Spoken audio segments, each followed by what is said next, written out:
Cassie Coolidge nodded automatically and expressed gratitude to those who came to see her husband Kevin off. Due to the tears in her eyes, even the faces of familiar people appeared as blurred spots. The blurring of images was irritating, creating a strong desire to escape from sympathetic words and pitying looks, to find a hiding place and try to comprehend what had happened. Kevin was known for his good health and healthy lifestyle. Cassie never knew him to smoke, and he drank in moderation, preferring quality to quantity. He would occasionally work out at a fitness club, but overall he lived a normal life. However, an unfortunate combination of circumstances shattered the well-being of the Coolidge family. Kevin exceeded the speed limit slightly on a wet highway after rain, which worsened the consequences of the violation and led to a car crash. The car was not found immediately in the ditch. Later, someone whispered the opinion that if Kevin had been brought to the hospital earlier, his chances of survival would have been higher. According to experts, the car was irreparable, but the strong body of the 33-year-old man miraculously clung to life, surprising the doctors. Cassie, who was not allowed into the intensive care unit, prayed desperately, begging not to take her husband. Unfortunately, the miracle did not happen. Kevin fought for 2 days against the scythe-wielding old woman, but ultimately lost. By an inexplicable coincidence, Cassie was approaching the hospital at that moment to inquire about her husband's condition in person. She tripped on a flat surface and scraped her knee. The searing pain was quickly forgotten when she received the tragic news of her husband's death. Although Cassie saw Kevin's lifeless body and selected things for his burial, she could not believe the sad event was real. As the first clods of earth fell on the shiny black coffin, Cassie wanted to squeeze her eyes shut and then open them and realize that the funeral of her beloved husband was just a nightmare, or a reflection of her hidden fear of losing him. However, everything was real. The rapidly growing mound of clay earth, the plaque that depicted Kevin's entire life between 2 dates, and the memorial dinner filled with the buzz of many voices. People were saying things, but for the young widow, it all merged into an incomprehensible and irritating cacophony. Once her rock-solid support, her beloved husband, was gone, Cassie experienced a strange mix of emotions.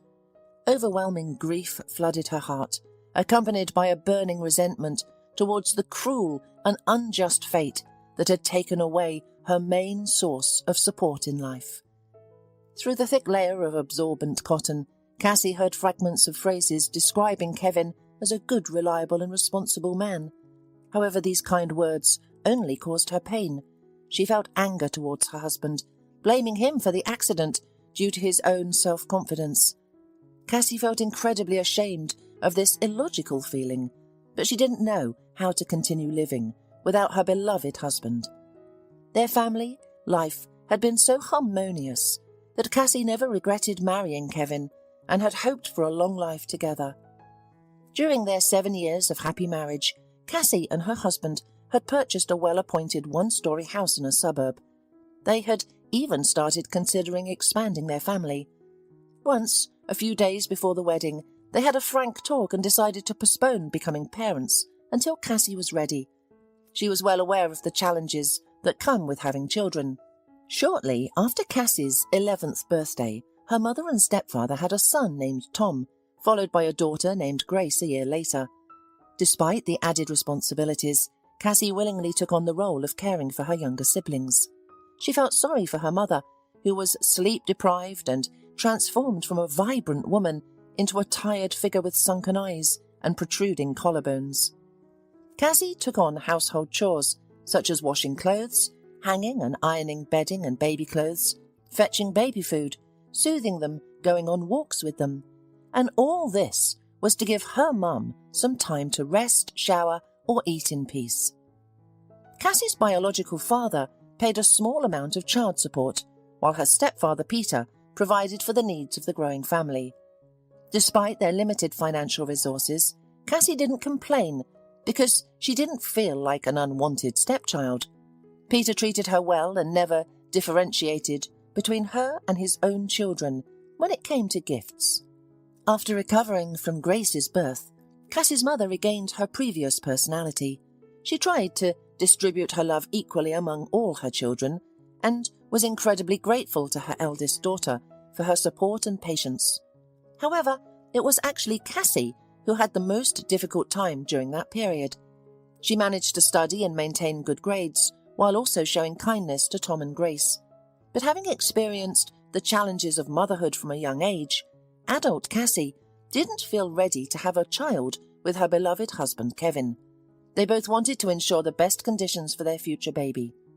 For now, as they were ready for having kids, it happened impossible. Their happiness, dreams, long-term plans, and even the upcoming weekend were all abruptly cut short. After the funeral, Cassie, accompanied by her mother, returned to their empty house and broke down in tears in the shower, without caring about the cold water. After that, the chilled Cassie, without even drying her hair, collapsed on the bed. Her caring mother covered her with a blanket and gently stroked her back in an attempt to comfort her. Warmed and exhausted, Cassie fell into a deep sleep, hardly moving and without any dreams until morning. The new day held no joy for her.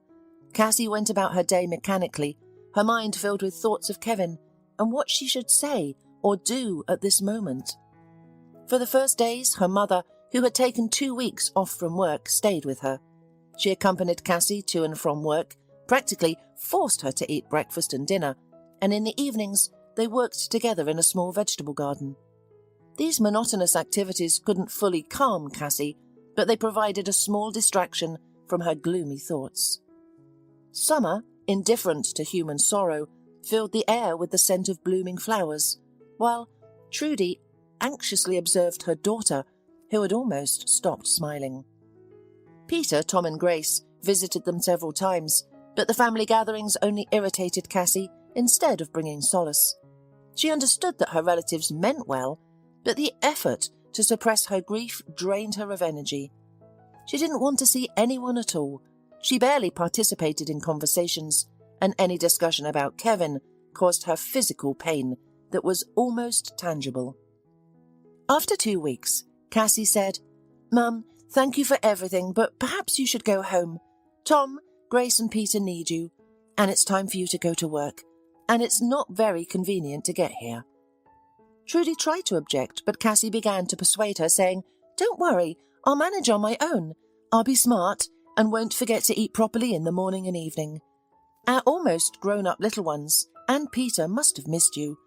I feel bad taking you away from your family for so long. It'll be all right."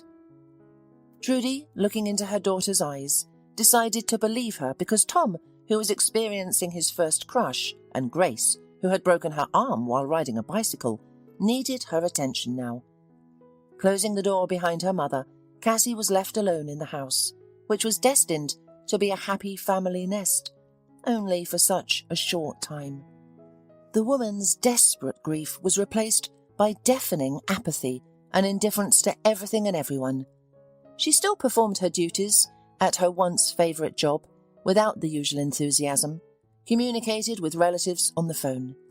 Cassie's mum, stepfather, brother and sister offered her multiple times to move in with them, even for a short period. However, she flatly refused the idea.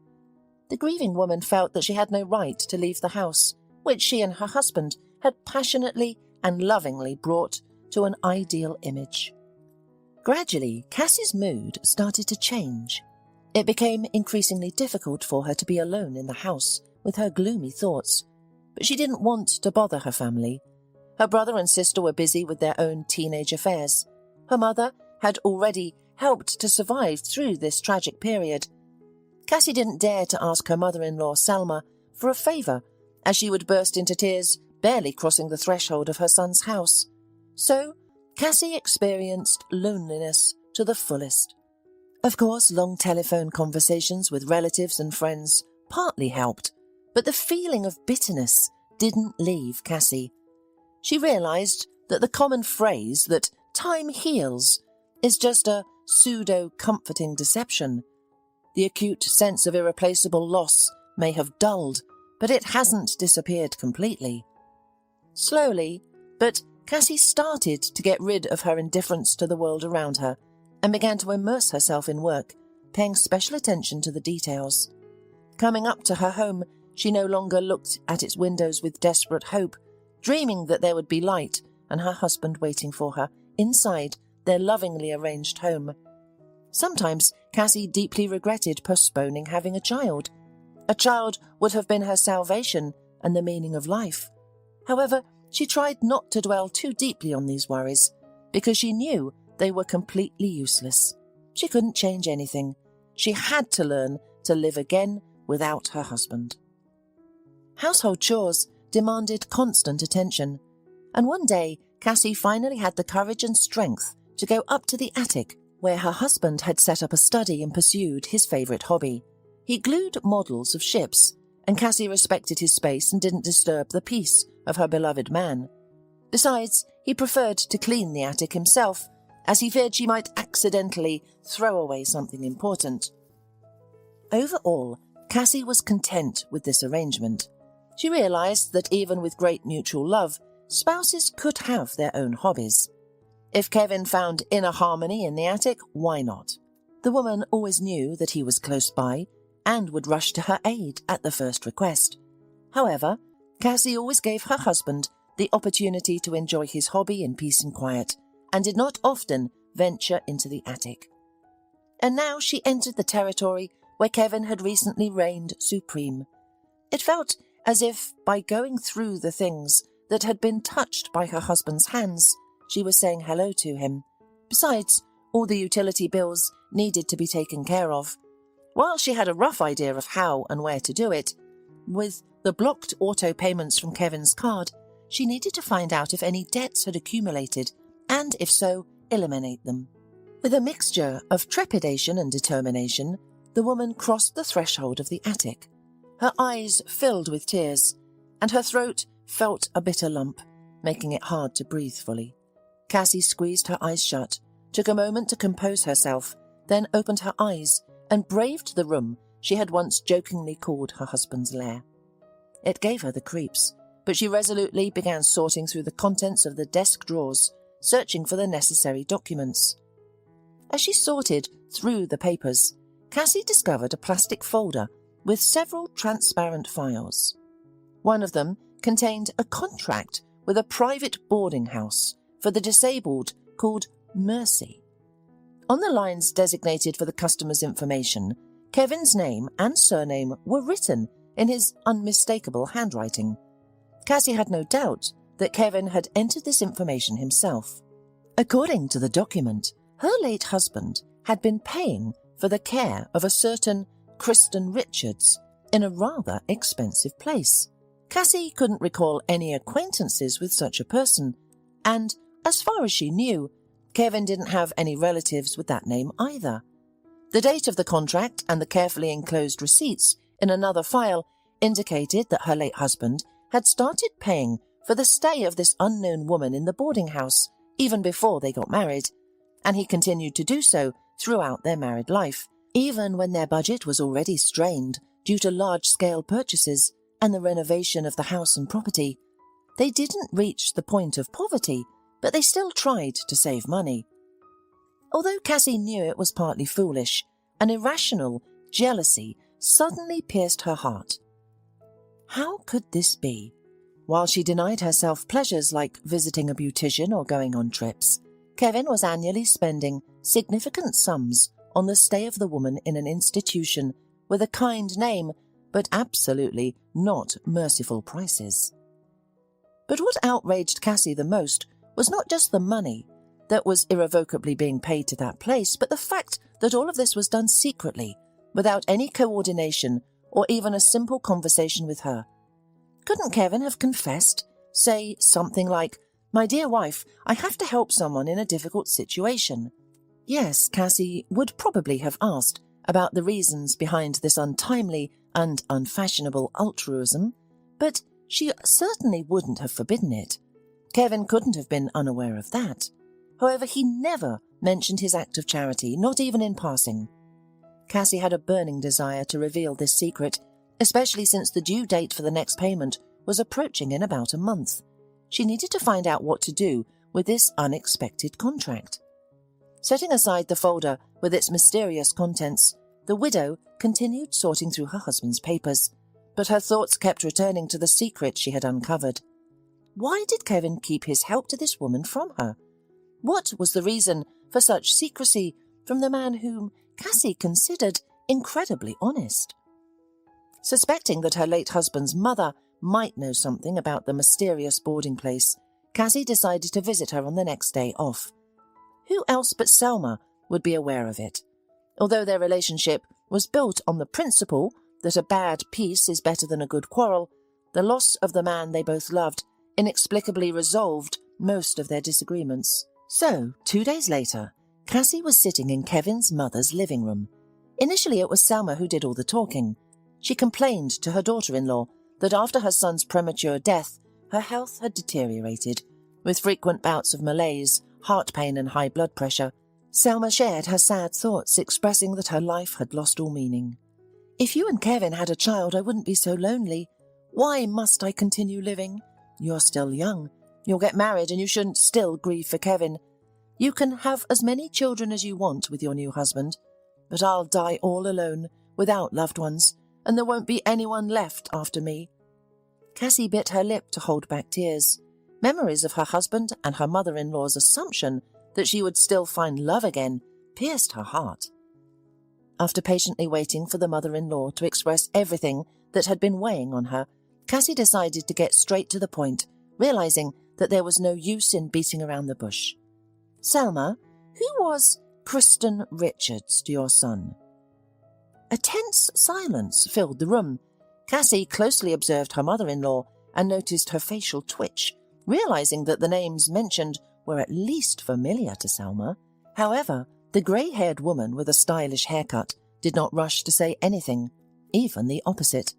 In an attempt to conceal the uncharacteristic discomfort for her, she began meticulously cutting the food brought by her daughter-in-law, even though the table was already laid out. Only when there was barely any space left on the round table, free from plates of various sizes, did the mother-in-law finally take a seat, gesturing for Cassie to sit down as well, and confessed. "To be honest, I had hoped to never hear about Kristen Richards again, let alone talk about her. I prefer not to dwell on her or anything related to her, but if you're asking about her, it must be for a serious reason, and I can't remain silent, can I?" Selma asked Cassie an almost rhetorical question, setting aside her cup of tea and looking at her daughter-in-law directly in the eyes. Cassie nodded, hesitating to admit that she had discovered a contract for the maintenance of this Miss Richards among her husband's papers. The mother-in-law, clearly satisfied with her daughter-in-law's silent gesture, continued her story. "In general, Kristen is Kevin's first serious love. He probably wouldn't mind if you learned about this story for your own comfort, although honestly I must confess that my involvement in my son's romantic passion played a negative role. I didn't like Kristen at first sight when I first met her. She had a silly smile as if apologizing, and wore cheap clothes with ridiculous lipstick. Her hair was discoloured and yellowish, and she had these unreal, sad, big eyes like a cow. But her appearance and makeup skills were the least of my concerns. Youth and proper use of cosmetics can make anyone look beautiful, and I must admit that Kristen's facial features were quite attractive and somewhat endearing, but as a person, she wasn't a suitable match for my son. I thought this then, and my opinion hasn't changed. This girl didn't even complete high school, and then she took a short-term sales course at some centre. A profession, of course, is necessary, but she showed no desire for self-improvement. She was content with her narrow-mindedness like a snail. She admitted in our conversation that she found books boring. Kevin saw Kristen in a store when he went to the countryside with his friends. They were going to someone's summer house and decided to buy soda on the way because it was hot. They stopped at a supermarket where Kristen worked. My Kevin fell in love with her. I don't know why. Her family, to put it mildly, were peculiar and quite dysfunctional. She never knew her father, and her mother had almost lost parental rights to her and her 3 siblings, including Kristen, who was 10 years old at the time. By some miracle, this mother convinced the guardianship authorities that she would change her lifestyle. But things only got worse. Kristen told me that sometimes she had been hungry for several days. To my horror, Kevin seemed to ignore the issue of bad heredity. Even the fact that Kristen had a child born out of wedlock did not bother him. She proudly boasted that she had given birth to her daughter Stacy at the age of 16, claiming that her decision to keep the child was the best one she had ever made. According to her, having her daughter was a reminder that someone in the world truly needed her, without any doubts. When I asked about the child's father, Kristen dismissed the question, stating that it was a youthful romantic fling, and she remembered nothing about it. She even believed that she had more advantages being a single mother. I was almost in disbelief as I listened to her story during our first encounter. How could my intelligent, educated, knowledgeable son not realize that this simple-minded single mother was not a suitable match for him? I don't have a problem with social differences. I'm not a snob. It's not Kristen's fault that she was born into a bad family. Her mother's lifestyle, who gave birth to children for personal gain or due to a lack of judgment, was also not her responsibility. However, it was clear for me that growing up in such an environment would not provide a positive influence or upbringing. It wasn't just the questionable heredity that concerned me when I thought about my son's future with this woman. It was Kristen's unhealthy confidence that bothered me the most. Her arrogance as a young, impudent and audacious woman threw me off balance. Moreover, she dared to respond to me in a harsh manner, without considering her choice of words and without fear of appearing rude. When I inquired about their living conditions, Kristen laughed. She jokingly mentioned that her mother's house resembled a barn and was almost uninhabitable. Kristen openly mocked me, stating that Kevin had promised to rent an apartment because, in her words, she didn't want to share a kitchen with her mother-in-law. It's hard to imagine, but Kevin didn't react to this attack against me. When I learned more about Kristen's life, I felt overwhelmed with stress. After all the sleepless nights I spent taking care of Kevin when he was sick, helping him with his studies and supporting his career advancement, I couldn't bear the thought of him burdening himself with an uneducated, rude woman and her child from another relationship. Of course, one could argue that Kristen is not to blame for her circumstances, and if she had had a different personality, she might not have survived up in such a situation. But that did little to console me. Selma fell silent. It was obviously difficult for her to recall the past, and Cassie did not want to rush the woman, who was deep in thought, while staring at a sandwich, contemplating whether or not to take a bite. Soon Selma continued. Kevin and Kristen's romance had been developing. They even visited me with little Stacy, but my opinion about this mismatched union did not change. The girl, of course, was not at fault for her mother's attachment to my son, but I couldn't bring myself to show her any affection or offer words of encouragement. During their visit, I listened to Kevin, Kristen, and even little Stacy discussing the details of their upcoming wedding, and I couldn't help but feel a sense of dread that my son would be in slavery. He would have to tear his veins supporting to the big family. Unfortunately, if I were to explicitly voice my objections, it might result in severing my bond with my son. I was terrified. However, the wedding was not meant to be. It was such a tragedy that even I, despite my dislike for Kristen, felt sorry for her. On that day, she went to her dysfunctional neighbourhood to pack her belongings, take her daughter, and return here forever. Kevin couldn't accompany her as he had to go on a business trip for work.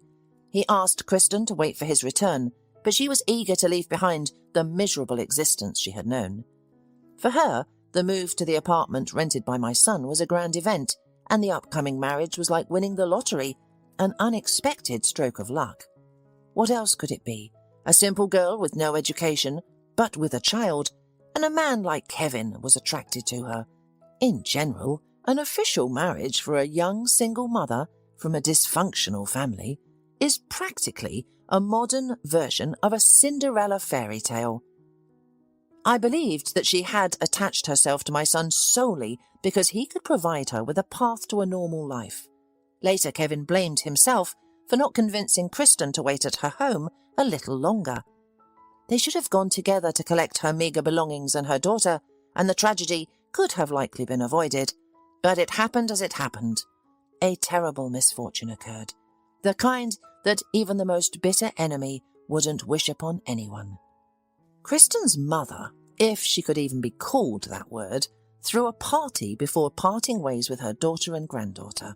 In reality, as I came to realize later, any excuse was used as an opportunity to drink. As the investigation later revealed, one of the invited guests fell asleep with an unlit cigarette. The house was in disrepair, a wooden shack nestled on the outskirts of the residential area. The worst part was that the intoxicated individuals who fell asleep on the veranda survived. However, Kristen, her sisters, and her daughter were trapped. Not everyone was able to survive amidst the chaos, and the victims of the fire were Stacy and one of her aunts.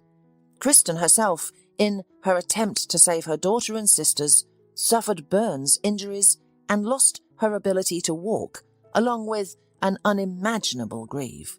It was truly horrifying. The surviving sisters worsened the nightmarish situation. They all blamed Kristen in unison, claiming that it was her fault the party was organised and the house burned down. They even came to our apartment to demand compensation for the fire from Kevin. Can you imagine such rotten individuals? Their niece had died, their sister was in the hospital, yet they had no shame in extorting money from her fiancé. I drove them away, but I was relieved that fate had spared me from such relatives. As I share this with you now, I can't help but shudder because of my thoughts at that time. The grief was unimaginable, but there was a glimmer of joy in my heart. Kevin acted like a true gentleman and disregarded all of my attempts to dissuade him. He visited Kristen in the hospital and was determined to still marry his beloved, despite her disfigurement. But she rejected him. I pleaded with Kristen, kneeling before her, begging her not to ruin my son's future and to refuse to marry him. Somehow, I found the words to convince her not to destroy his life. The wedding was cancelled, and with time, my son managed to find peace. It was undoubtedly sinful, but I was relieved that Kevin hadn't tied his life to an unsuitable woman. Don't think poorly of me, Cassie. I blame myself for feeling this sense of relief. My son never spoke to me about Kristen again, and I thought I would never hear her name again. When he married you, I was overjoyed. I immediately liked you, polite, modest, hard-working, without the burden of a child. I thought that chapter with Kristen was already in the past, and now you bring her up. So I rushed to unburden myself, of course. It's a long time ago, but I finally revealed the truth, that Kristen refused to marry my son, not of her own free will, and somehow this confession makes me feel better. The story of her husband's tragic first love deeply moved Cassie. She understood that despite her mother's disapproval, Kevin still cared for the woman who had rejected him. It's quite possible that Kristen never confessed to him that she refused to marry him solely due to the persuasive pleas of her beloved fiancé's mother. Out of some sense of nobility, which was unexpected coming from someone who grew up in a disadvantaged environment, Kristen didn't burden Kevin with herself. It seems that Kristen wasn't after wealth, but was truly a woman in love. Selma seemed to lose her appetite after the heavy confession. She sipped from her cup of cold tea, entirely ignoring the treats on the table. Cassie, unsure of how to respond, remained silent and lost in thought, so Selma's next words caught the woman off guard. "Cassie, why did you ask about Kristen in the first place? Has she ever contacted you, or made herself known in some other way?" For some reason, Cassie didn't dare to tell the truth. It felt as if Kevin kept this secret, so she had no right to reveal it. It was something I read on a piece of paper, and it piqued my curiosity. Curiosity isn't a vice, after all, as they say, but rather a great virtue. I apologize, Selma, for unintentionally upsetting you. Please forgive me. I think I'll go home. I have a headache. Selma actually seemed relieved that her daughter-in-law was leaving, and didn't attempt to persuade her to stay a little longer. On the way home, Cassie tried to cope with her emotions and not get irritated. First and foremost, she felt offended. Was her husband so distrustful of her that he couldn't share this aspect of his life? His generosity towards the unfortunate woman he had planned to marry, but couldn't due to tragic circumstances, only reflected positively on him. Did he know her so poorly that he feared her jealousy towards Kristen, or her indignation at the funds sent to the boarding house? Cassie had once believed that she was doing everything right by giving Kevin personal space, but it turned out that the man had built a wall between them in the form of a carefully guarded secret. However, she couldn't ask him now why he believed that his unlawful wife didn't need to know about the support provided to his former bride. Cassie returned home with a firm intention to visit the boarding house in the near future. It was necessary not only to figure out how to continue paying for the charity services, but also to inform Kristen about Kevin's death. After all, they had once had feelings for each other. Surely the sad news would cause her unpleasant emotions, but it wouldn't be humane or fair to leave the unhappy woman in the dark.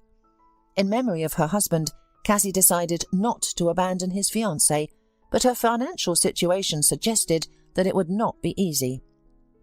In general, the thought of visiting the boarding house filled Cassie with a certain fear and sometimes outright panic. She feared both the potential bureaucratic obstacles and Kristen's negative reaction, as well as the upcoming negotiations with the management of the institution regarding installment payments, because paying the entire year at once was almost impossible. However, Cassie gathered her courage, learned the visiting hours in advance and scheduled an appointment with the director of the institution before embarking on her journey. The boarding house, Mercy, whose pictures Cassie had carefully studied on the internet, made a pleasant impression in reality. The tall pine trees surrounding the small, cosy buildings gave a sense of security. The air was fresh with a subtle aroma of resin, evoking thoughts of something sublime, pure and eternal. Cassie took a deep breath and proceeded to meet the director. There was no one in the reception room. After knocking on the door and hearing the invitation to enter, Cassie looked into the small office. A young woman sitting in front of a computer monitor asked, "Hello, what brings you here?" There was no picture of the director on the website, and Cassie thought that the person in front of her was an assistant or a secretary. Not envisaging the director of the institution like this woman, Cassie mentioned that she needed to talk to Mrs. Thornhill about Kristen Richards, who was staying in the boarding house. The woman, who turned out to be the director after all, nodded affably. "Oh, it's me. Sit down, please. I was informed that you planned to come today." Trying to speak as calmly as possible, Cassie explained that her late husband used to cover the expenses for a patient named Kristen Richards and shared her financial difficulties. "Mrs. Thornhill, from what I have seen, the facility you manage indeed provides the most comfortable conditions, and I understand the need to pay for it all.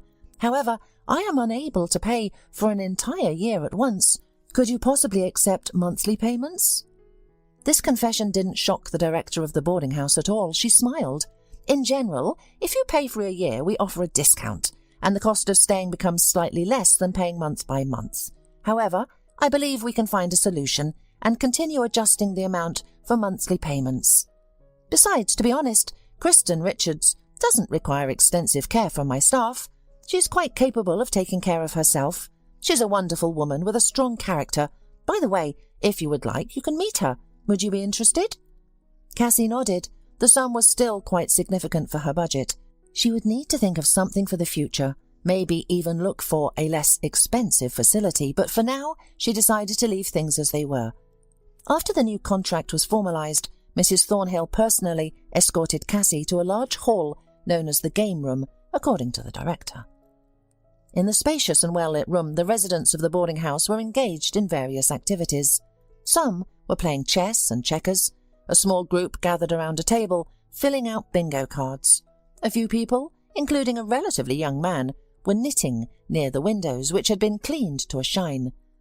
Mrs. Thornhill led the visitor to one of the needlewomen, who was sitting in a wheelchair. The former, Kevin's bride, looked far different from the way Cassie had imagined her, according to her mother-in-law's story. Kristen's brown hair was cut short, and she had no makeup on. Her huge eyes seemed to dominate her face. There was a noticeable burn mark on her left cheek, but it was not repulsive. Overall, Kristen appeared to Cassie as quite a pretty woman. Having put her knitting aside, she looked at the director and the guest and greeted them. Mrs. Thornhill introduced the two women to each other and suggested, "If you wish, you can talk here, or in the garden, or in your bedroom. Which option is more convenient?" Kristen put away her knitting in a box on the windowsill and said, "Mrs. Thornhill, it would probably be better outside." Cassie followed Kristen, who skillfully manoeuvred the wheelchair, and as they walked, she wondered if she had started all this for nothing. Talking to the woman Kevin had once loved promised to be rather difficult. The women reached a bench located far away from the central alley, and in a somewhat hostess-like manner, Kristen invited Cassie to sit down and asked, "So, judging by your last name, I assume you're Kevin's wife?" Cassie nodded. She tried to find the words to tell Kristen about the death of the man they both loved, but her companion spared her the heavy task by simply saying bitterly, "I knew that something irreparable had happened to Kevin. Despite having to let him go, he always behaved like a real man. He brought me to this wonderful place where it's peaceful and cozy. I feel so sorry for Kevin. It's just unbelievable. He came to me in a dream about a month and a half ago as if to say goodbye. He promised that he would watch over my Stacy. I immediately realized then that he had left the world of the living.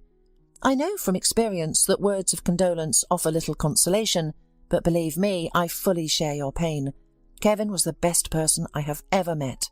I always wished him nothing but happiness, even if I couldn't give it to him. I'm incredibly sorry that such a bright man has left this world forever.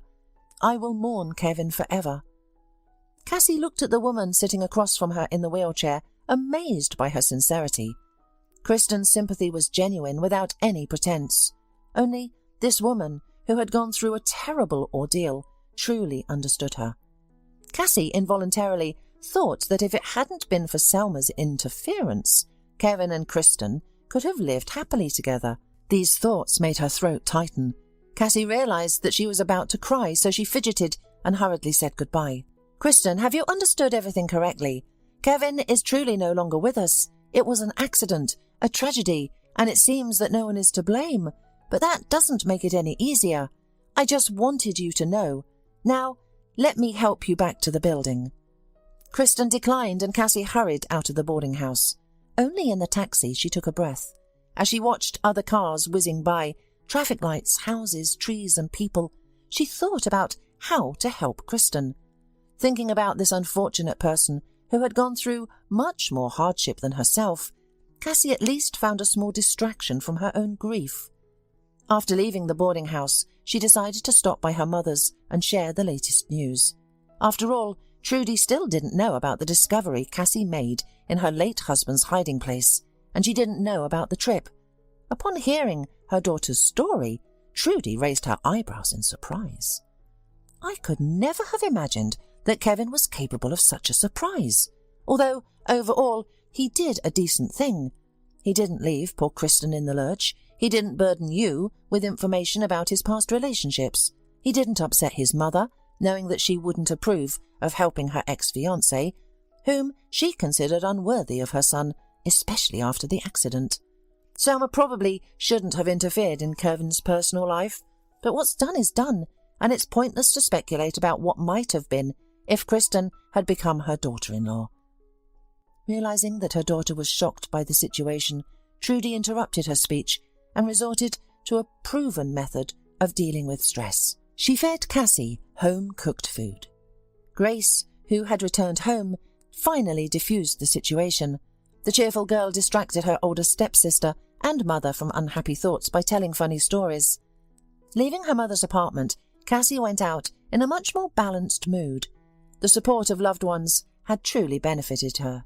Back at home, Cassie went up to the attic and sat on a comfortable chair, which seemed to hold the shape of her husband's body. Looking at the details of the unfinished layout, she pondered her next steps. What am I going to do now? I don't have enough resources to permanently pay for Kristen's boarding house, and it wouldn't be right to leave her without help. Or maybe I should. I just accept that she means nothing to me and forget about her. Cassie had no answers to these questions. She didn't see herself as a villain or a saint. but she couldn't shake off thoughts about Kristen. There was something very touching about this woman with big eyes. Perhaps, in memory of her husband, who cared for his former bride, Cassie felt obligated to continue his kindness. On the other hand, not every woman would be able to show such generosity, especially considering the financial burden it placed on her own comfort. It was clear that Cassie wouldn't be able to afford Kirsten's stay in a private boarding house for long, and a cheaper institution might not be as pleasant. She needed to come up with a plan and not delay it. For now, Cassie decided to at least continue visiting Kristen regularly, and she didn't realize how it happened, but at some point these visits became a habit, occurring at least twice a month. Surprisingly, she and Kristen became friends. Apart from their shared memories of Kevin, they didn't have much in common, and talking about him only opened their barely healed wounds. However, their communication became more and more pleasant and trusting. During the New Year and Christmas holidays, Cassie went to the boarding home with her stepfather because it was difficult to transport several heavy bags of gifts without a personal car. Cassie's stepfather didn't mind going out of town, and Trudy, who noticed that visits to the boarding house helped Cassie cope with her longing for Kevin, was glad to take part in this trip. However, most of the time the young widow visited Kristen and the other residents she had gotten to know alone. Conversations with people who were in comfortable conditions but limited in their freedom of movement became a true salvation for Cassie. The unexpected insights from the boarding house residents helped her see different aspects of life in a new light. Once, Kristen said to Cassie, "Can you imagine? There isn't a day that goes by when I don't remember my daughter and wonder what would have happened if I had listened to Kevin and postponed the trip to my mother's. However, more and more, I feel like this misfortune happened to me for a reason, for some kind of personal growth. It might sound strange coming from a woman confined to a wheelchair, but it's here within the walls of this boarding house that I've started to grow as a person. Here, I've started educating myself. I've been reading books, not just for fun, but thoughtfully. I've also learned needlework. It didn't come easily at first, but then I found a kind of extravagant courage. Isn't it amazing and delightful when a real item emerges from yarn and simple tools?" Following Kristen's recommendation, Cassie tried her hand at needlework. The new experience was interesting, and the conversations with Kristen and other residents, who maintained their spirits despite facing terrible problems, helped Cassie view her own pain with a different, more detached perspective. Despite the wonderful conditions at the boarding house, being virtually locked up was still quite challenging. Cassie had her freedom, while the other residents of the institution had to follow its rules. In one spring weekend, Cassie was shopping. There were more visitors than usual, and everyone was in high spirits. However, Cassie's heart felt uneasy because bonuses were unexpectedly cut at work, and unfortunately, there was no sign of the situation improving, and the prospect of a small salary did not bring any joy. Cassie realized that under the circumstances, she wouldn't be able to afford the boarding house services. She thought about inviting Kristen to her house, which was originally built for a happy family life with Kevin, but making such a radical change wasn't easy. It would require making modifications to the house to accommodate someone in a wheelchair, and the thought of transitioning from short meetings to permanent cohabitation was daunting. But the fate had her own plan. One evening, after visiting Kristen, Cassie headed towards the bus stop to go to the city. As she walked, a car pulled up next to her. The man in the driver's seat looked familiar to her. She often saw him at the boarding house, and they would greet each other, even though they hadn't been formally introduced. Cassie knew that he was visiting an elderly woman, and assumed he wanted to discuss something. However, instead of that, the man suggested, "If you're going to town, get in. It looks like the snow clouds are gathering, even though the first week of spring has already passed." Feeling tired and realizing that the man didn't seem like a villain at all, and was actually somewhat familiar, Cassie thanked him and agreed.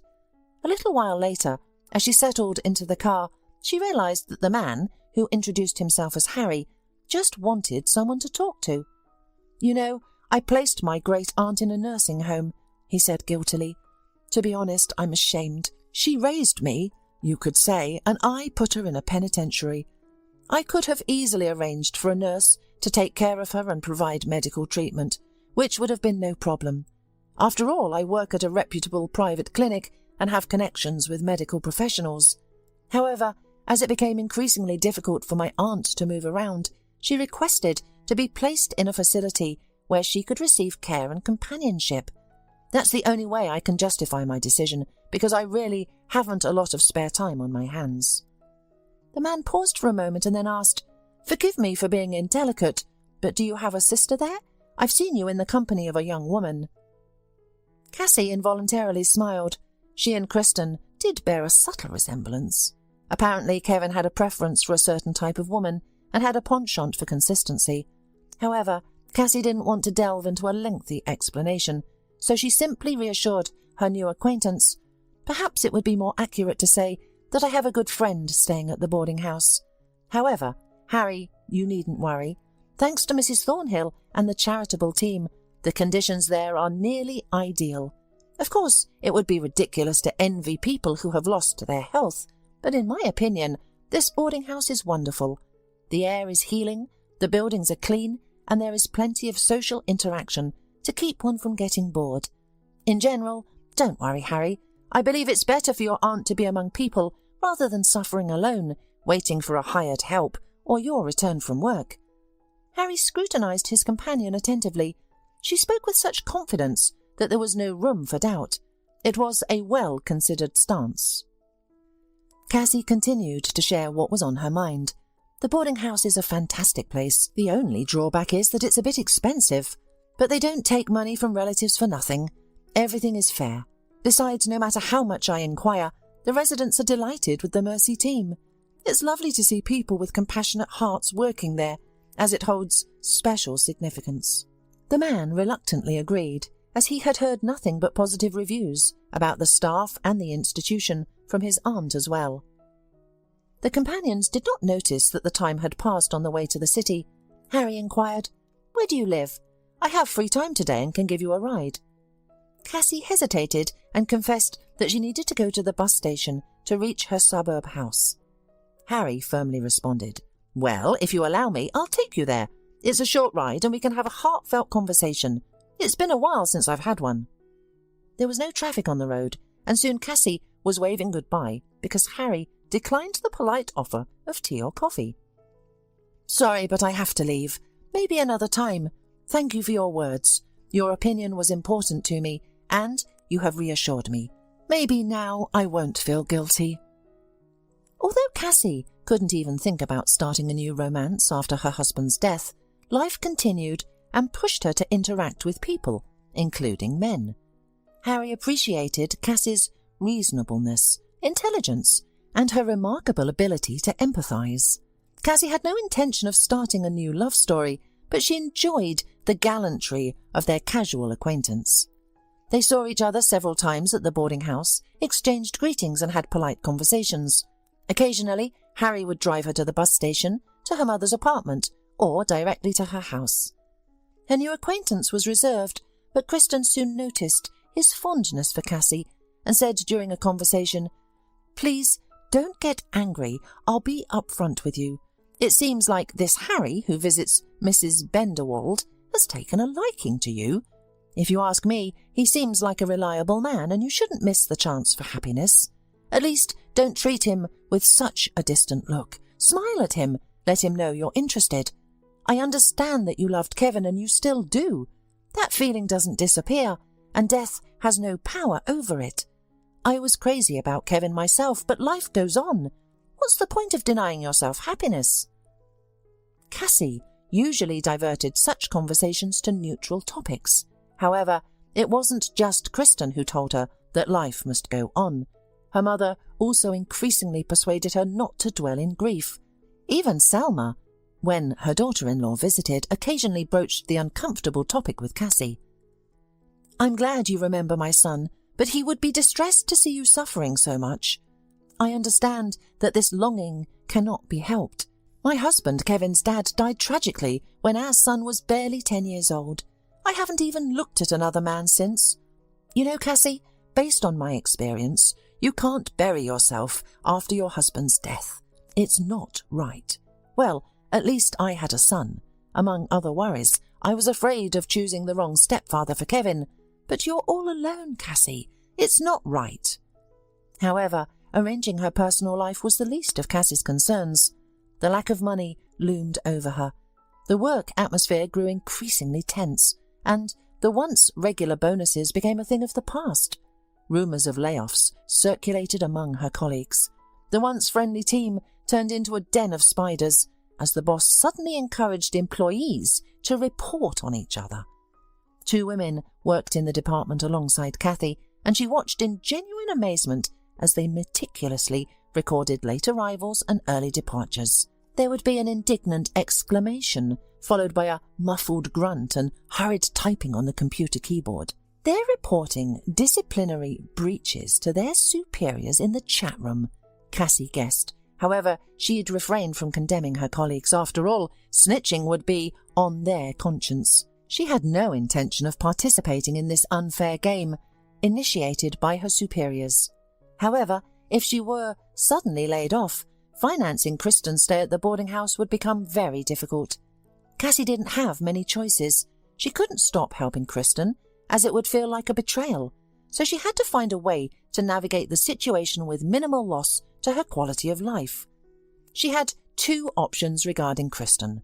The first option was to invite her to her house, which would require some small changes in the house to accommodate her wheelchair. The second option was to sell the house, where everything reminds her of Kevin, and look for a more modest apartment. With the rest of the proceeds, she could pay for a boarding house. However, the second option seemed unfavourable to Cassie. Even if she put the difference in the bank and earned interest, this reserve would eventually run out. Then what? Go back to worse housing conditions. The idea of resettling in the city was also unsettling for Cassie. She had grown accustomed to being able to harvest her own food from the plant garden or apple trees planted by the previous owners. It seemed more appropriate to invite Kristen to live with her. This would give her the opportunity to breathe fresh air, even if not with the aroma of pine trees like at the boarding house. She would also have the benefit of natural products. Although there would be less socializing, the walls would not be a constant reminder of past grief. Worried, Cassie shared her idea with Kristen at their next meeting, eagerly awaiting her response. However, Kristen simply shrugged her shoulders and said, "You know, I realize that the boarding house is not a cheap option, and I sometimes thought about returning to my late mother's home. But that would be an extremely undesirable option for me. I'm content here, of course, but I increasingly feel the desire to go beyond this quiet existence. So, if you think I would be comfortable living with you, I would be happy to move in, even if only temporarily. It would be like a vacation for me, and if that doesn't work out, I'm ready to look for a job that provides housing. Surely something can be found." Cassie was glad that Kristen liked her idea. Although the move would not be a simple process, they reached an agreement in principle. The family supported Cassie's initiative. However, her mother-in-law unexpectedly opposed the idea of the failed wife of her deceased son soon living in their house.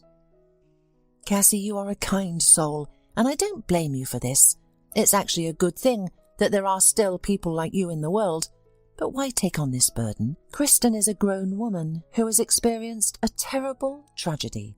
It's clear that she hasn't been able to forget the nightmare she went through, and she likely has not only physical challenges but also psychological ones. At least she is being professionally cared for at the boarding house, and there is medical assistance. Have you thought about how you will provide for all this? It's a suburb not far from the city, but it still takes time to get to the hospital." Selma continued to give various arguments, but seeing that none of them were affecting Cassie, she finally blurted out, "Please understand that if Kirsten moves in with you, I can no longer come to this house. I still feel embarrassed when I think about our last meeting, when she agreed to sacrifice her happiness and break off her engagement with Kevin. I know for a fact that he has no idea I was the reason for her decision. It might sound silly, but I feel ashamed. After my son's death, I reflected a lot on the past. Maybe Kevin was taken away from me because during the darkest period for Kristen, I not only didn't offer her a helping hand, but actually pushed her away." To Cassie's surprise, Selma became so nervous that she started to cry. After calming her mother-in-law with difficulty, Cassie carefully chose her words to avoid causing another outburst of tears and began to explain. You see, Kristen is no longer the woman you once knew. She has gone through a terrible ordeal, but has found the strength to grow and improve. Kristen is a talented craftswoman, and it's very interesting to interact with her. You know, if I were in her shoes, I would probably consider the whole world hostile and hold a grudge against you and her mother for the misfortune. That's just my nature. But she, despite losing all hope for happiness and finding herself in an institution, doesn't curse her fate.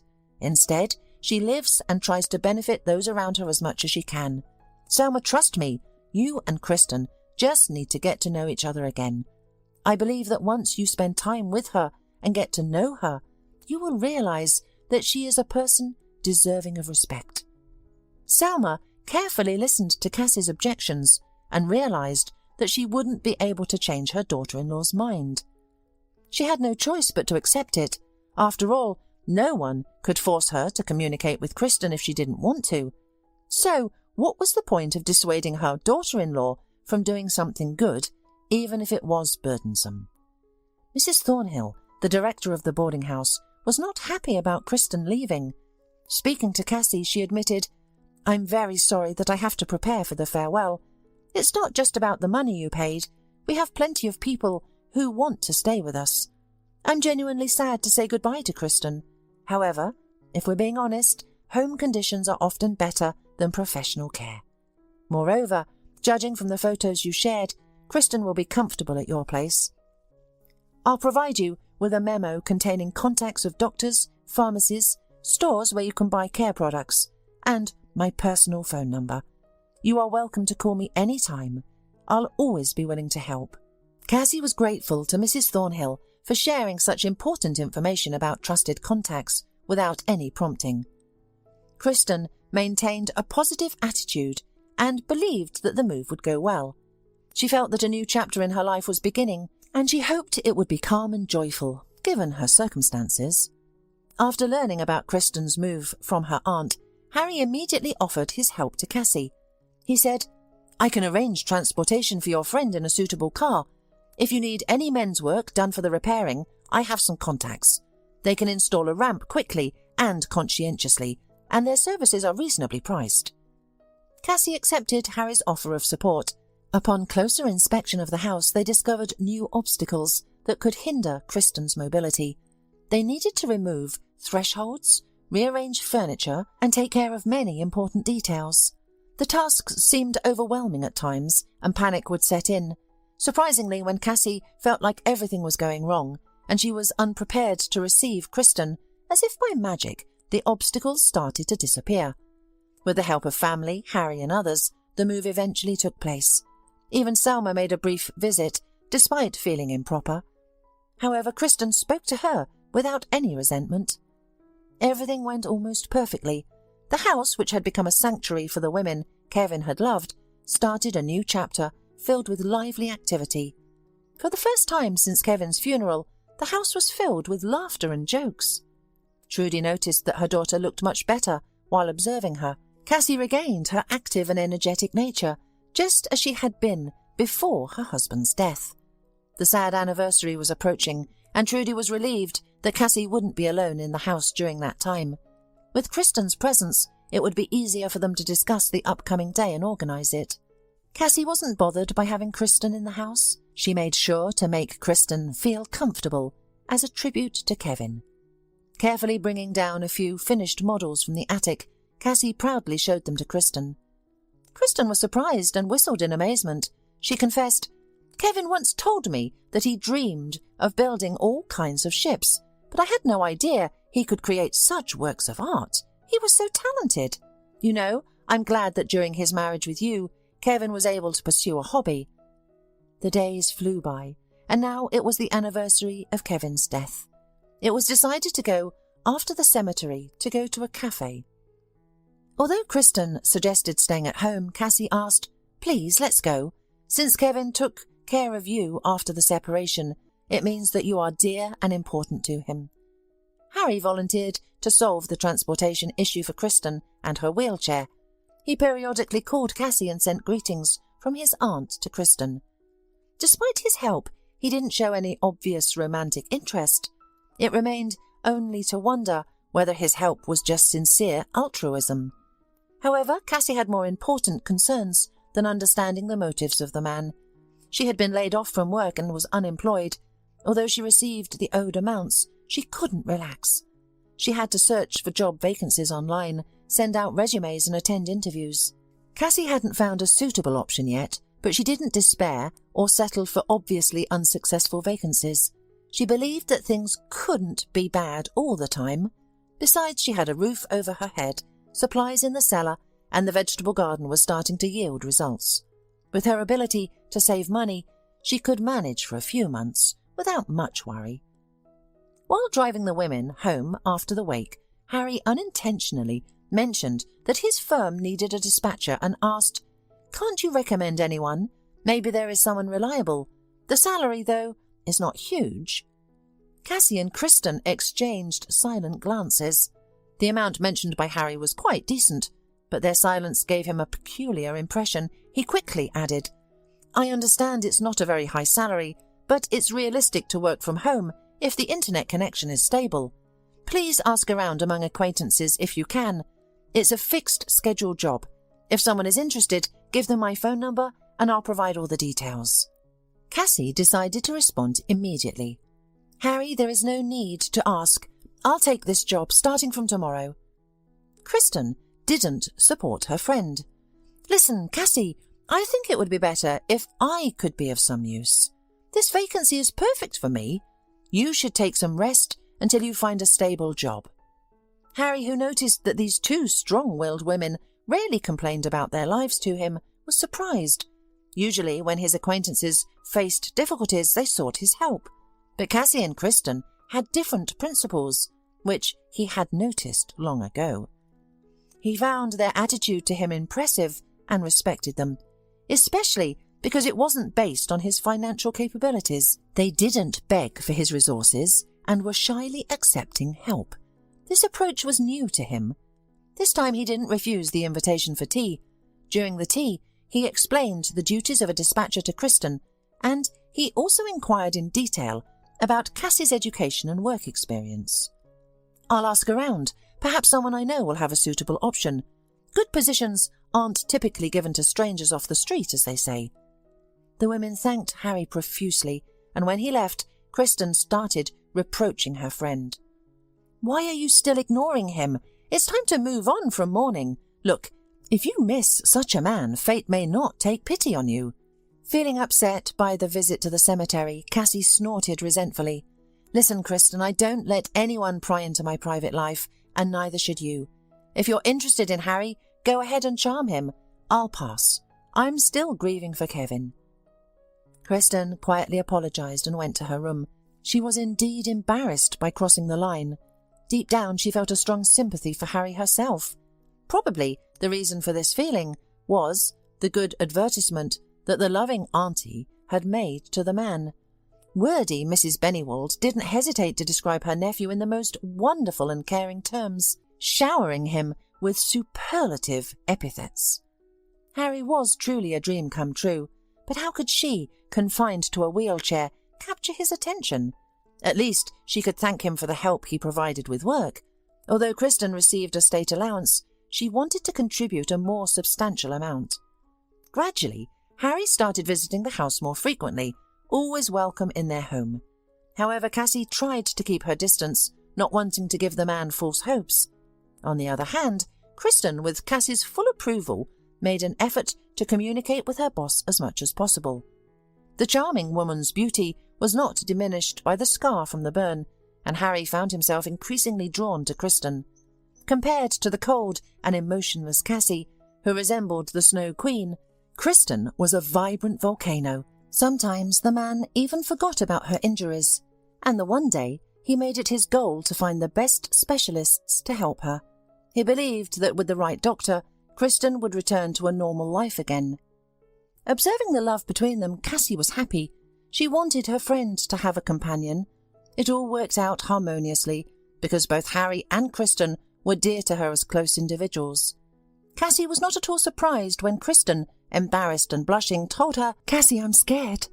Harry proposed to marry him. Can you imagine? He also arranged for a renowned medical expert to examine me and, if possible, help me walk again. Harry said that he's satisfied with everything and he doesn't want me to be sad about my limitations. You know, I feel so uncomfortable, as if I took Harry away from you, and I don't know how to express my gratitude for your generosity." Cassie squatted down and took Kristen's hands in her palm. "I am pleased for both you and Harry. Don't worry, you haven't fought anyone off. Be happy with Harry." Cassie had no regrets about pushing Kristen into Harry's safe hands. She liked the man, but only as a good and kind person, not as a potential life partner. She still missed her husband and hoped that she had fulfilled her obligations to the unhappy but not broken woman. At the wedding of her friend and Harry, Cassie sincerely celebrated for the newlyweds. Even though the bride was still in a wheelchair, she whispered in Cassie's ear, "One of the doctors gives a rather optimistic prognosis for treatment." Thanks to Harry's support, Cassie found a job with a decent salary. A few years later, when the pain from her husband's premature death became less intense and burning, the woman reciprocated the advances of a colleague. Everyone liked Jason. She, the relatives, and Kristen, having met him, began to insist, "Cassie, you more than anyone else deserves happiness." Honestly, Kevin would say the same if he could. "I can only call you a saint. You didn't abandon me. You paid for my boarding house, gave me a place to stay, and found me a husband. Kindness should be rewarded. Marry Jason and be happy." Cassie listened to her friend's advice and moved into her husband's house after the wedding. The woman did not sell the house in the village, turning it into a summer cottage, and she always went up to the attic with special trepidation, where many years ago she found a hidden contract, which began a chain of unexpected discoveries. Hola, suscríbete a Historias Vitales para no perderte nuevas historias. Mi esposa había estado trabajando en su proyecto especial durante 4 meses ahora. No era su proyecto personal, pero ella era la persona principal y responsable de su éxito. El proyecto estaba diseñado para salvar a su empresa, Bixler Enterprises. Los últimos 4 meses habían sido difíciles porque se vio obligada a trabajar duro. Era importante tanto para ella como para la empresa. Había una buena posibilidad de que Bixler Enterprises quebrara si el proyecto no se completaba. Sara tenía una licenciatura de Albrecht y un MBA de Wharton. Era la más inteligente de la familia. Yo empecé a trabajar como mecánico de autos justo después de la secundaria y después de 21 años seguía siendo mecánico de autos. No me importaba porque me gustaba el trabajo y pagaba bien. Era suficiente para pagar la universidad de Sara y criar a 2 hijos. No vivíamos lujosamente, pero estábamos bien. Los niños ya se habían mudado, y las cosas iban bastante bien con nuestros ingresos. Sara quedó embarazada 3 meses después de casarnos a la edad de 18 años.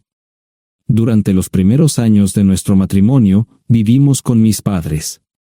Ellos tenían una gran casa vacía ya que 4 de mis hermanos se habían mudado. Eso significaba que teníamos una niñera mientras Sara completaba sus primeros años de universidad. Debido a 2 embarazos, la carrera de 4 años le llevó 6 años completarla. Fue difícil, pero lo logró. Siempre tuve trabajo y nunca me faltó trabajo extra si lo necesitaba. Después de que Sara se graduó de Wharton, alquilamos nuestro propio lugar. Tuvo ofertas de trabajo de varias empresas grandes, pero todas requerían que nos mudáramos. A mí no me importaba, pero Sara quería quedarse cerca de casa. Por eso decidió trabajar en Bixler Enterprises. Pagaba bien, pero lo más importante, le daba responsabilidad y la oportunidad de avanzar. Sara era una empleada trabajadora y dedicada. La presentación es el jueves en el Hotel Dicen en Filadelfia. Tomé unos días libres en el trabajo para ayudarla según fuera necesario. Al final, todo lo que logré fue hacerle algo de comer cuando llegaba a casa. No sabía nada sobre su trabajo, ni tampoco quería saber. Los negocios corporativos de alto nivel me aburrían. Empresarios de Europa, Asia y América del Sur venían aquí, la empresa pagaba sus boletos de avión y proporcionaba habitaciones en el Hotel Dicen mientras estaban aquí. Era caro como el infierno, y por algunas cosas que Sara había dicho, la empresa estaba sobreestimando sus finanzas. Su presentación era importante para ella, para la empresa y para más de 200 empleados. Hasta el martes por la noche, todo iba bien. Sara llegó a casa con un traje nuevo, un traje gris con una blusa blanca. Desplegó todo lo que necesitaba en la cama de la habitación de invitados. Cuando se trataba de la limpieza de la casa, ella era normal, pero cuando se trataba del trabajo, era meticulosa. No entendía por qué necesitaba sacar su ropa interior de lujo, pero no dije nada. Además de su traje para la presentación, tenía varios vestidos de cóctel lindos para eventos sociales antes y después del evento. Siempre había evitado tales eventos, pero me sentía obligado a ir con ella si ella quería que lo hiciera. Me agradeció la oferta, pero dijo que no era necesario. Todos los materiales y equipos que necesitaba estaban guardados ordenadamente en el maletero de su Volvo. Antes de salir del trabajo, ella misma conducía el coche para asegurarse de que todo estuviera en perfectas condiciones. Tenía todo el día miércoles para prepararse y toda la noche del miércoles para socializar con sus invitados. Sara era tan buena en lo que hacía que sentía que habría sido mejor si simplemente me hubiera mantenido alejado de ella. Finalmente, había terminado. Lo había revisado y vuelto a revisar todo. Todo lo que necesitaba ahora era una ducha caliente y una buena noche de sueño. Supongo que mi error fue que empecé a revisar sus cosas después de que Sara comenzara a ducharse. Pensé que estaba ayudando, pero resultó ser lo contrario. Estaba moviendo cosas en la cama cuando un pequeño sobre blanco cayó del bolsillo lateral de su bolso de maquillaje. Una carta de una farmacia, pero no del tipo que solemos usar. Dentro había 10 pastillas. No tenía idea de qué era, PREN, y las instrucciones eran confusas. Si es necesario, tomar una pastilla y luego una segunda pastilla 12 horas después. Pensé que podría ser algo que ella había conseguido para la ansiedad o los nervios, pero las instrucciones no tenían sentido. La receta estaba escrita a su nombre el lunes. Volví a poner el sobre en su lugar mientras ella terminaba de ducharse. Decidí que quería saber más sobre PREN antes de contarle sobre ello. Por supuesto, si lo mencionaba, significaría que estaba revisando sus cosas. Odio los dilemas. Mientras Sara se preparaba para dormir, fui a nuestro ordenador doméstico y busqué. 10 minutos después, me uní a mi esposa bajo las sábanas. Pasé toda la noche despierto, preguntándome por qué mi esposa había recogido una receta para la píldora del día después, especialmente después de que me hicieran una vasectomía hace 10 años. A la mañana siguiente, me levanté temprano, pero no estaba descansado. Di un largo paseo, esperando que despejara mi mente. Me dirigí hacia casa con reticencia, temiendo lo que podría hacer o decir cuando llegara allí. Mi hijo Joe se unió a la Marina después de la escuela secundaria y estaba en su primer año en San Diego. Nuestra hija Gloria se casó con su amor de la infancia el año pasado y acababa de mudarse a Dallas. Eso dejaba solo a Sara y a mí. Echaba de menos a los niños, pero esperaba envejecer con mi esposa. Ella era la única mujer que me había interesado, y ahora todo estaba. Si Sara estaba teniendo una aventura, lo ocultaba bien. Por supuesto, nunca la vigilé. Nunca miré sus correos electrónicos o llamadas telefónicas. No tenía razones para hacerlo. No tenía forma de saber qué estaba haciendo en el trabajo o después del trabajo. Confiaba en ella completamente. Ion, ¿dónde demonios has estado? ¿Quieres huevos o algo? No, solo café. No me sentía con muchas ganas de hablar. ¿Qué pasa, cariño? Solo son 3 días. Puedes venir si quieres, pero te aburrirás como una ostra. No, realmente no quiero ir, pero odio dejarte sola. Me preocupo cuando no estás aquí. Es muy dulce, querido, pero estará bien. No voy a salir del hotel en todo este tiempo. Pasaré la mayor parte del día asegurándome de que la sala de conferencias esté lista, y esta noche tendré una agradable charla con nuestros posibles clientes. Mañana, probablemente ni siquiera tendré la oportunidad de ir al baño. Llegaré a casa lo más temprano posible el viernes, te prometo un gran fin de semana si sabes a lo que me refiero. Todo eso suena bien, pero no puedes culparme por preocuparme. Soy un mecánico de autos, y tengo una esposa hermosa y exitosa. A veces tengo la sensación de que estás menos interesada en mejorar nuestra situación familiar que en avanzar en tu carrera. Detente, maldita sea, Ion. Siempre he respetado lo que haces para ganarte la vida y nunca he insinuado lo contrario. Criaste a 2 grandes niños y me pusiste a través de la universidad.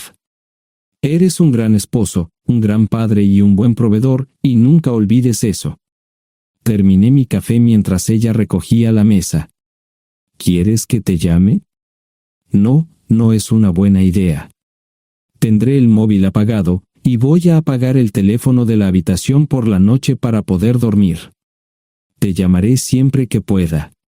La ayudé a cargar el coche, era tan meticulosa con eso como con todo lo demás. Trabajando, le llevaría 3 horas llegar al Hotel Thyssen. Me quedé en el porche y la vi marcharse. No me molesté en preguntarle por las pastillas. Pasé el resto de la mañana en el porche. No recuerdo haberme preocupado tanto como ahora. Me sentía pequeño e insignificante. Me sentía fuera de mi liga. Era un tipo de pueblo con un trabajo mediocre y una esposa exitosa. Era una combinación equivocada. Debería haberlo notado antes. Me sentía estúpido. El mejor traje que tenía era una chaqueta azul y un par de pantalones. Al menos tenía algunas corbatas, aunque tenían 10 años de antigüedad. Acababa de terminar de vestirme cuando sonó el teléfono fijo. Oye, cariño, solo quería avisarte de que llegué bien. ¿Tuviste un buen viaje? Supongo que el tráfico no estaba demasiado denso. Estuvo bien. Te llamaré esta noche. Ahora tengo que irme. Estoy en la habitación 714, Sara. Puedo estar en casa de mis padres o en la de mis hermanos esta noche si quieres llamarme a mi móvil. De acuerdo. Suena el teléfono móvil. Te quiero, tengo que irme. Me tomé mi tiempo para llegar a Filadelfia. No fui directo al Thyssen, primero me detuve y compré un filete con queso. Prometí hacer una larga noche. No estaba seguro de qué iba a hacer. Estacioné en el garaje del hotel y simplemente esperé. Tarde o temprano, tenía que entrar en el hotel.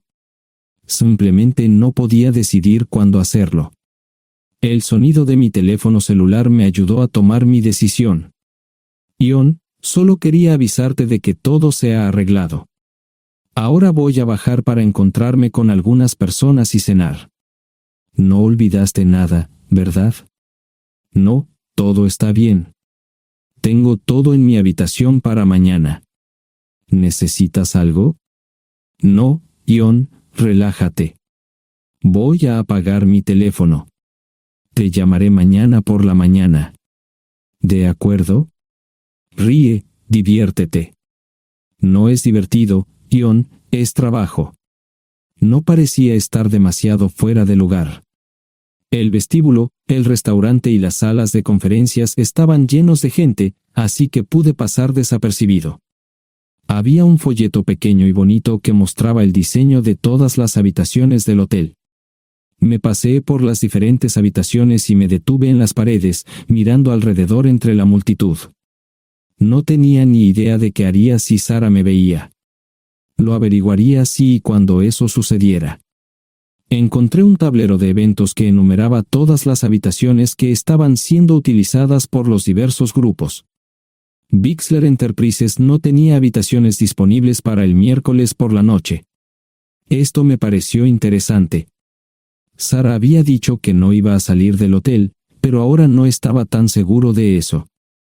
Había 3 comedores, familiar, informal y de alta cocina. A Sara no le gustaba mucho cenar con niños, así que fui primero al comedor informal. Solo me llevó 5 minutos asegurarme de que no estaba allí. Tuve mejor suerte en el salón gourmet, era una acogedora mesita encajada en la esquina, el tipo de mesa que la gente reserva para tener un encuentro privado. Sara llevaba un vestido de cóctel negro con un escote pronunciado y perlas, se veía elegante y su acompañante parecía apreciarlo. Conocía a algunas personas con las que trabajaba Sara, y él no era una de ellas. Me resultaba familiar, pero no había forma de que pudiera recordarlo. Había muchas sillas libres, así que no tuve problemas para cruzar la sala. Había velas y pequeños candelabros de cristal en las mesas. Apagué la mía y le dije al camarero que me molestaba por el glaucoma. Pedí el plato de pollo de siempre y me acomodé. El camarero me sirvió el café por tercera vez. Disculpe, el tipo en la mesa de enfrente me parece muy familiar. ¿Sabes quién es? Sí, ese es Malcolm Eugene Foote.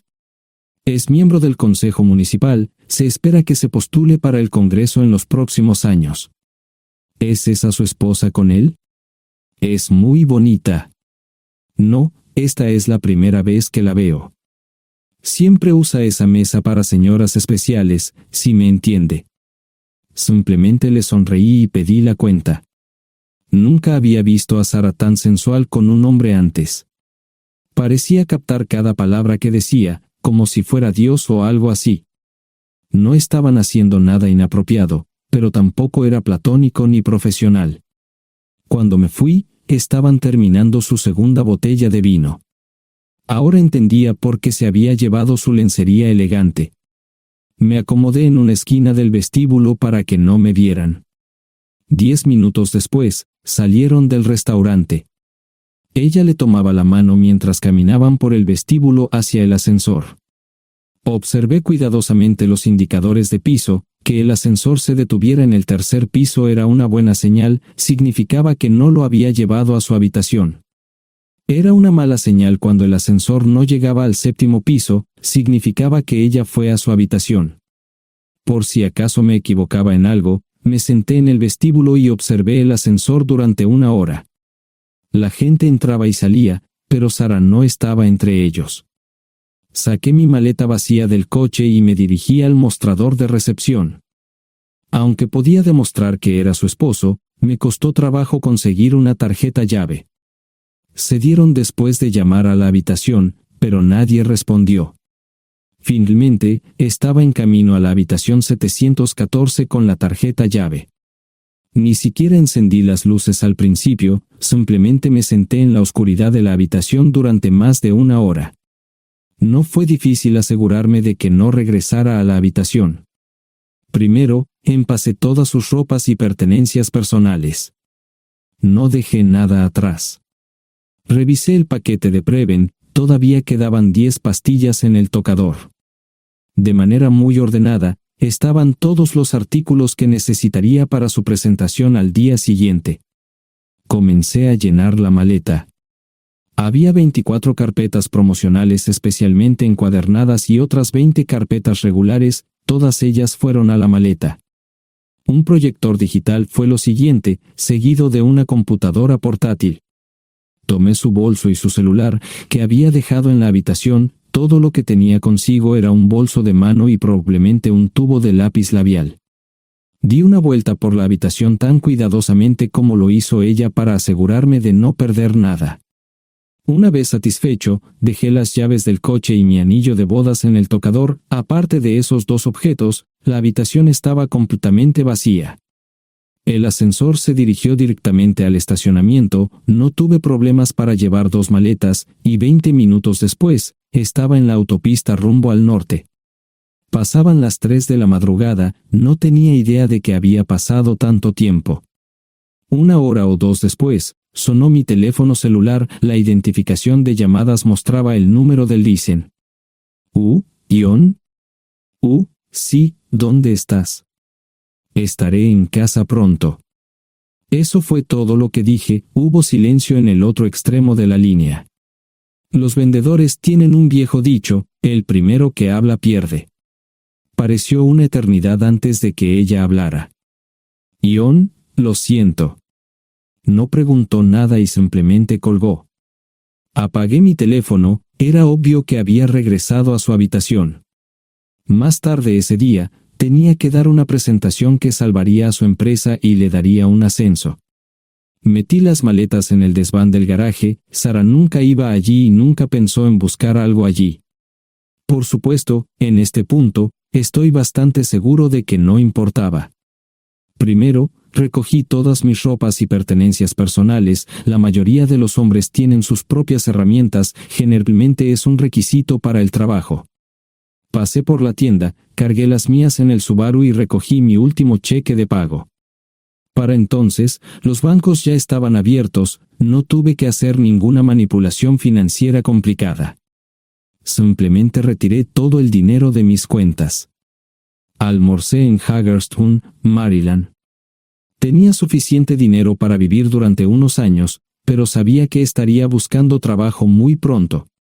Sara y yo éramos parecidos en eso de que a ambos nos encantaba trabajar. La voy a extrañar. Pasé un par de horas en las cuevas del Uray y alquilé una habitación cerca de Whitewell. No tenía idea de qué iba a hacer. Era sábado, y me encontré sentado en el acuario de Chattanooga, observando la naturaleza que nunca había visto antes. Pasé unas horas simplemente relajándome y decidí que era un buen lugar para estar. Compré un pase anual para el acuario y, para la hora de la cena, tenía un lugar donde quedarme. Era un remolque móvil en el parque, pero estaba amueblado y era económico. No necesitaba mucho. La primera cosa que haría el lunes por la mañana sería conseguir un trabajo. Un buen hombre de mantenimiento siempre puede conseguir un trabajo, especialmente si está dispuesto a trabajar duro. Podría permanecer discreto hasta que fuera el momento de renovar mi licencia de conducir o las etiquetas del coche, me preocuparé por eso cuando llegue el momento. El domingo por la tarde, llamé a Gloria. Me sentí obligado a informarle sobre lo que estaba sucediendo, pero Sara ya se lo había contado. Fue bastante franca con Gloria sobre lo que había pasado, dijo que había engañado, que la sorprendí, que me fui y que ella perdió su trabajo. Me sentí mal porque ella perdió su trabajo, pero ese era el precio que tenía que pagar. Le pedí a Gloria que le dijera a Josh lo que estaba sucediendo la próxima vez que hablara con él. También le dije que la llamaría aproximadamente una vez al mes para verificar cómo iban las cosas. No le dije dónde estaba. Para el mediodía del día siguiente, tenía un trabajo. En realidad, estaba a poca distancia del parque de remolques, con el Waffle House a mitad de camino. ¿Qué más podría querer un hombre? No sé cómo manejaron el papeleo, pero me estaban pagando $20 por hora sin hacer preguntas. Estaba feliz, y ellos también.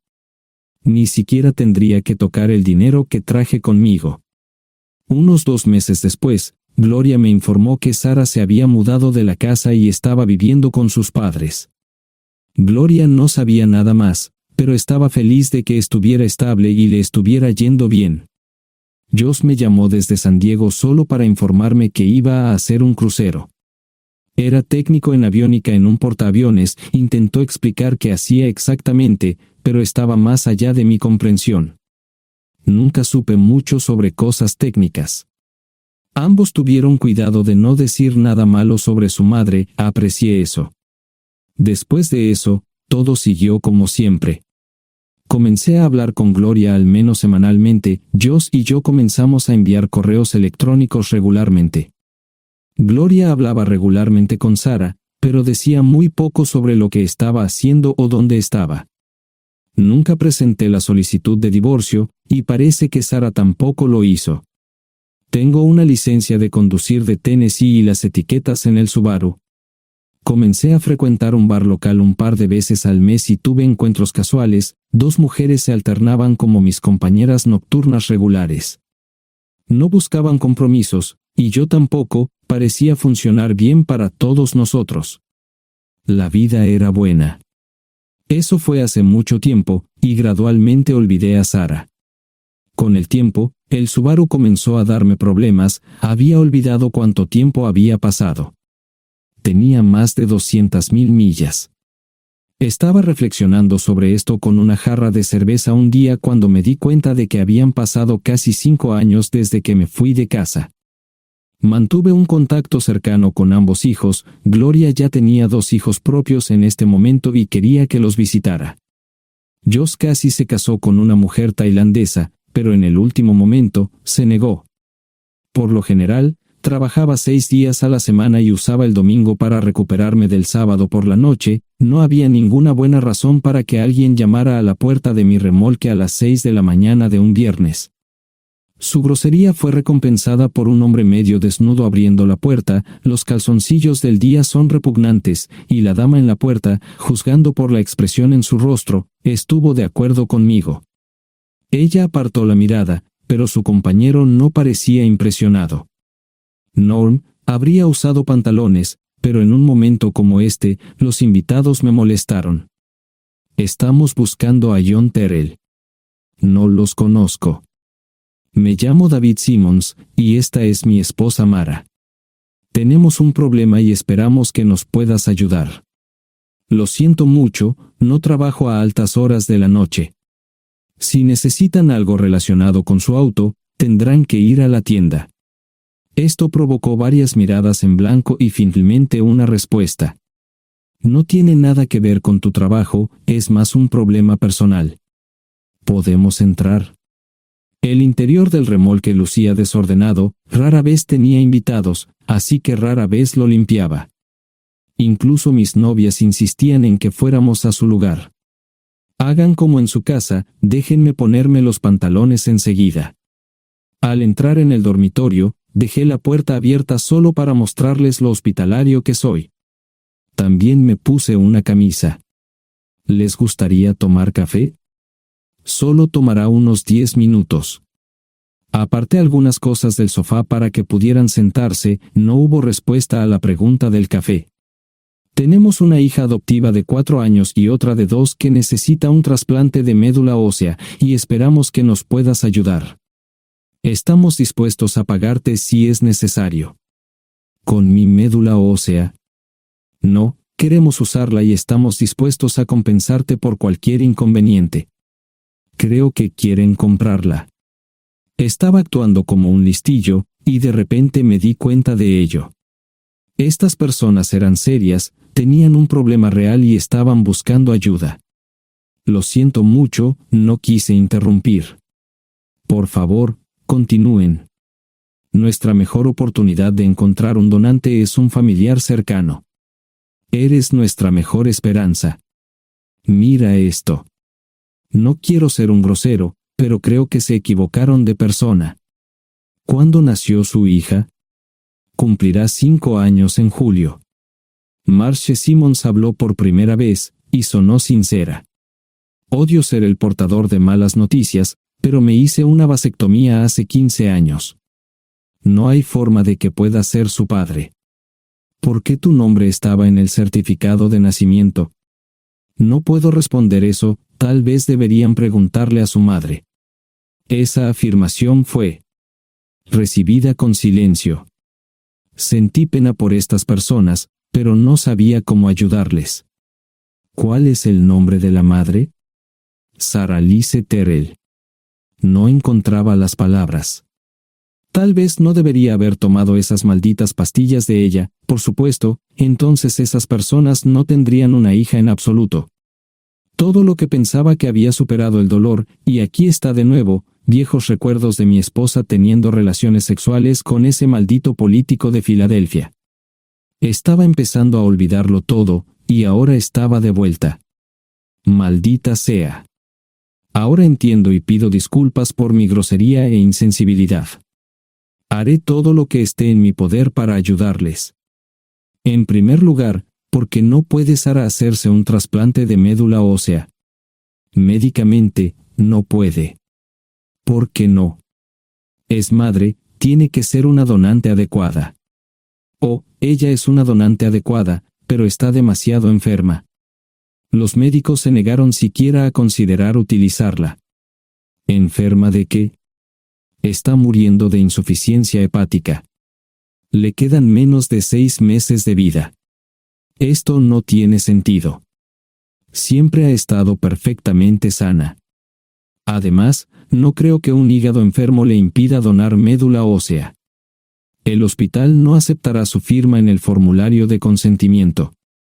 ¿Estás diciendo que hay algo mal en su cabeza? Ambos me miraron en silencio, sabían la respuesta, pero no querían decirlo. En ese momento, no quería que se sintieran aún más incómodos. Hace 10 minutos, no me importaban, pero ahora sentía que tenía que protegerlos y ayudarlos. ¿Cómo sucedió esto? ¿Podría alguno de mis hijos ayudar? Quizás, pero pensamos que eras nuestra mejor esperanza. ¿Por qué no van tras su padre, su verdadero padre?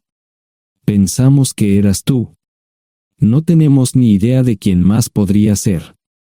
Sara no nos dijo nada sobre otro posible padre. De hecho, ella no estaba en condiciones de explicar nada, agregó Mara. Obtuvimos la mayoría de nuestra información de la agencia de adopción. Tuve que preparar café y hacer pis, permítanme un momento. Dejé a mis invitados sentados mientras preparaba el café. Solo tomó unos minutos.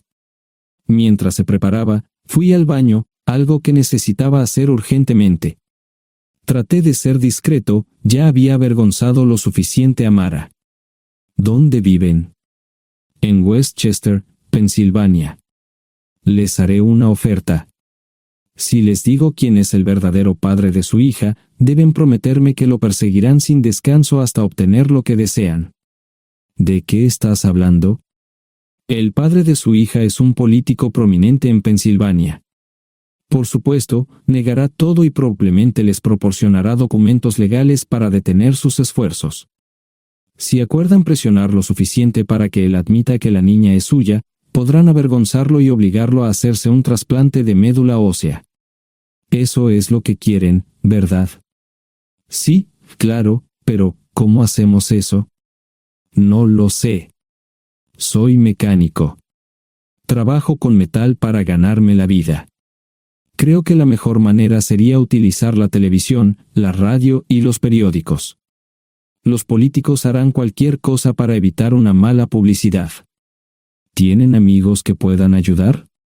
Bueno, ahora ambos estaban sonriendo. Debo haber dicho algo que les dio esperanza. Creo que podemos hacer esto. ¿Quién demonios es él? Malcolm Eugene Foote. Se postula para el Senado de los Estados Unidos. Apuesto a que hará cualquier cosa para evitar una mala publicidad. El café estaba listo, pero David y Marshall no podían esperar para llegar a casa. Antes de irse, les dije cómo ponerse en contacto con Gloria y Josh en caso de que los necesitaran. Estaba seguro de que ayudarían. También les pedí que me dijeran dónde estaba Sara. Probablemente estaría en Pensacola antes de que ellos regresaran a Westchester. Me corté el pelo y compré una camisa nueva. Sara era una tramposa que arruinó mi vida, pero aún así quería lucir bien cuando la viera. Era otro remolque, pero esta vez era un bonito doble nuevo. Allí estaba su Volvo con una llanta desinflada y un parabrisas roto. La mujer que abrió la puerta no era Sara, parecía que la habían empapado fuerte y la habían dejado empapada. Tenía al menos 45, tal vez 50, y debió haber tenido una vida difícil. La falta de maquillaje no ayudaba, y simplemente se veía horrible. No tuve la oportunidad de abrir la boca. Caray, si no es John Terrell. Nunca esperé verte aquí. Tuve que usar la vieja línea, me estás poniendo en desventaja. Sherry Hart. Pasa, entra. ¿Quieres una cerveza? No, pero gracias. Estoy aquí para ver a Sara. Cerri cruzó la habitación y se detuvo en el buffet del comedor. Aquí está, Ion. Mírala todo lo que quieras. Su mano señalaba una urna de latón que estaba en el centro del buffet vacío. Supongo que llegué demasiado tarde. No me moví, solo me quedé mirando el contenedor frente a mí. ¿Puedo tomar una cerveza ahora? Sara se mudó a Pensacola después de dar a su bebé en adopción. Compró el remolque con el dinero que recibió de Bixler Enterprises después de que la despidieron. Tenía una participación en las ganancias, 401k, y vacaciones y días de enfermedad. Eventualmente, consiguió un trabajo en una fábrica local de prendas de vestir donde trabajaba en el departamento de envíos. Allí fue donde conoció a Cerri. Cerri alquilaba una habitación de Sara.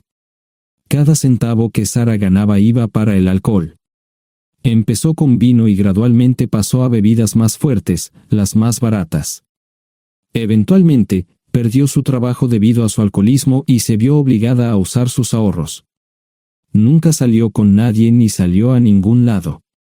Cerri se quedó con ella, pagó sus servicios públicos y compró alimentos que Sara no comía.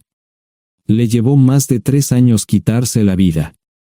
Increíblemente, ella tenía un testamento y me dejó un doble remolque y un Volvo. Cerri explicó que Sara estaba tan angustiada por lo que había hecho que simplemente se rindió. No intentó evitar el embarazo ni siquiera terminarlo. La adopción se había arreglado meses antes de que naciera el bebé. Nunca volvió a trabajar, excepto en los trabajos clandestinos que hacía mal. Cerri dijo que Sara no parecía tener ambición ni propósito en la vida.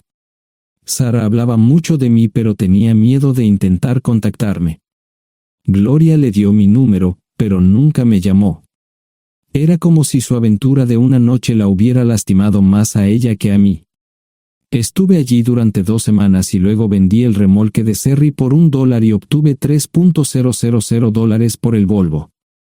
2 días después, estaba en Westchester visitando a mis nuevos amigos David y Marche. Malcolm Eugene Foot resistió al principio, pero David y Marche lo presionaron hasta que cedió. Insistió en pruebas de ADN, que demostraron que era el padre. Para salvar la cara, más o menos lo obligaron a someterse a un trasplante de médula ósea, que fue exitoso. La carrera política y la vida familiar de Malcolm no dejaron una impresión favorable. Su caída en las encuestas fue tan rápida que el partido lo reemplazó por otro candidato unos meses antes de las elecciones. Su esposa solicitó el divorcio y fue muy pública al respecto. Sara y yo estamos viajando ahora a Dallas para ver a Gloria y a mis nietos. No sé cuánto tiempo mantendré a Sara conmigo, probablemente hasta que tenga a alguien.